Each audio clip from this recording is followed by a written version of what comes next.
বিসমিল্লাহির রহমানির রহিম। আজকে আমি দীর্ঘ রাজনৈতিক জীবন এবং ঢাকা ৯ আসন নিয়ে কিছু কথা বলবো।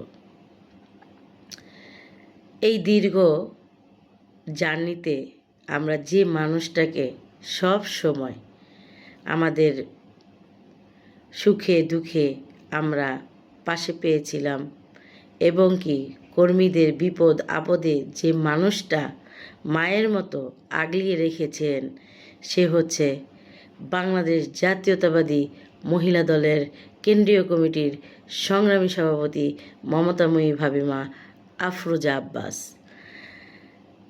2018 সাল আওয়ামী লীগের প্রার্থী ছিলেন সাবের চৌধুরী, বিএনপির ধানের শীষের প্রার্থী ছিলেন আমাদের আফরোজা আব্বাস ভাবি।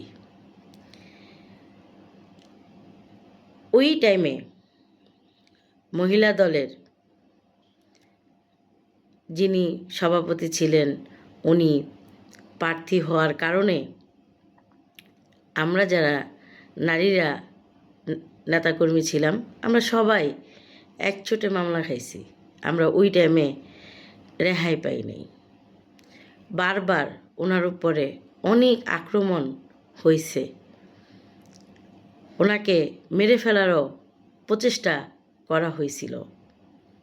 তাই আমি তারুণ্যের অহংকার জনাব তারেক রহমান ভাইয়াকে একটা কথাই বলবো, এই বাগানটা অনেক কষ্ট করে তিলে তিলে তৈরি করছেন আমাদের ঢাকা ৮ আসনের মাটি ও মানুষের জননেতা মির্জা আব্বাস দাদাভাই এবং ওনার সুযোগ্য সহধর্মিণী আফরোজা আব্বাস ভাবি, যিনি এই ঢাকা ৯ আসনটাকে নিজের সন্তানের মতো করে তিল তিল করে গড়ে তুলেছেন। আমাদের সুখ এবং দুঃখে এই আসনে উনি আমাদের পাশে ছিলেন। আমরা আমাদের সাহসের যে বাতিঘর, আমরা যে সাহস, যেই অনুপ্রেরণা, যেই ধানের শীষের যেই ভালোবাসা আমরা ওনার থেকে আমরা শিখেছি। উনি নিঃস্বার্থভাবে দলকে ভালোবেসেছেন অজস্র নেতাকর্মীকে। আমরা কখনোই ওই শাহজাহানপুর গিয়ে আমরা কখনো খালি হাতে ফিরে নাই ঢাকা ৯ আসনের মাটি ও মানুষের নেত্রীর কাছ থেকে। তাই এই আসনটা যদি অন্য কারো কাছে যায় বা অন্য কেউ নমিশন পায় তাহলে এই আসনটা পুরোটাই ধ্বংস হয়ে যাবে। কারণ তিল তিল করে একটা সাজানো বাগান কেউ চাবে না ধ্বংস হতে।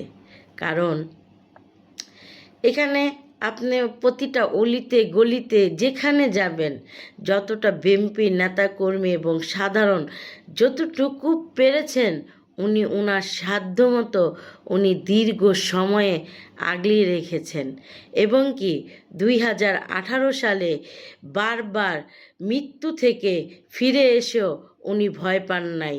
উনি এই দেশের জন্য জীবন বাজি রেখেছেন এবং কি দেশনেত্রী বেগম খালেদা জিয়াকে ভালোবেসে একটুও নির্বাচনের মাঠ থেকে উনি পিছপা হন নাই। এত হুমকি মামলা হামলা নিয়ে উনি ঢাকা ৯ আসনের মাটিতেই ছিলেন, নেতাকর্মীদের পাশেই ছিলেন। প্রতিটা নেতাকর্মীর সুখে দুঃখে উনি সব সময় খোঁজ খবর রেখেছেন। আমি আমার বাস্তব অভিজ্ঞতা থেকে বলতেছি, দীর্ঘ সময় যত বিপদ আসুক, যখনই আমি মনে বুঝেছি যে আমার পাশে এখন ভাবিকে দরকার, আমি সব সময় ভাবিকে পেয়েছি।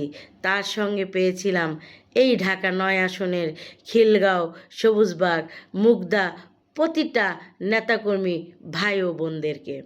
তাই বলবো যে এই প্রজন্মের ভোট ধানের শীষে হোক, এবং কি ধানের শীষের যে সুযোগ্য প্রার্থী আফরোজা আব্বাস ভাবির হোক।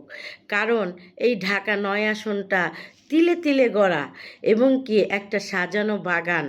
এই বাগানটা না দীর্ঘ সময় লেগে গেছে, একটা বাগান।